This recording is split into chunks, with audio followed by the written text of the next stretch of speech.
بە بۆنەی بەدەستهێنانی بەڕێز یاریزانی یانەکەمان دڵسۆز بێت بە پلەی دووەمی لەسەر ئاستی وڵاتانی عەرەب بەدەستهێناوە. ئێمە دەستخۆشی لێکەین لە خۆی و لە ڕاهێنەرەکەی کاکسیروان حامید کە بەڕاستی جێدەستیان دیارە لە شارەکە و لە عێراق و لە وڵاتانی عەرەبیشە. بەڕێزان ئێمە بێژگە لە تیپی گۆڕپان و مەیدانی کچان فێرگەی تۆپی پێشمان هەیە، فێرگەی تۆپی پێمان هەیە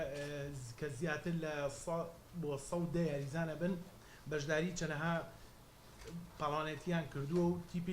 تیپێکی ئازبەرز و بە سەرپەرشتی کاکدانا دانای وەهاب بەڕێوە ئەبرێ. هەروەها تیپی ناشرینی تۆپی پێشمان لە چەند چالاکیەک و چەند بڵێکە بەشداریان کردو، ئەوانیش بە هەمان شێوە هەر ئەنجامی باشیان بەدەستێنا و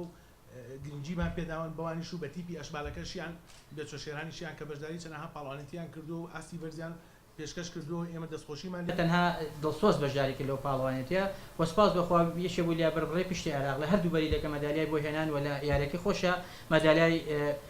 با بڵێن فەزی بەدەستێنا، مەدالیای دوێمی بەدەستێنا کە بەڕاستی بەم ئیمکانیەتە بۆ یاریگار خۆڵە و بەم ئیمکانیەتی کە ئێمە لە بەردەستمانایە بەڕاستی لە وڵاتی تونس بەریتەوە کە وڵاتێکە منبەع یاری گۆڕەپان و مەیدانە و با بڵێن وسەزیفی بتۆڵەکەیەوە لە وڵاتی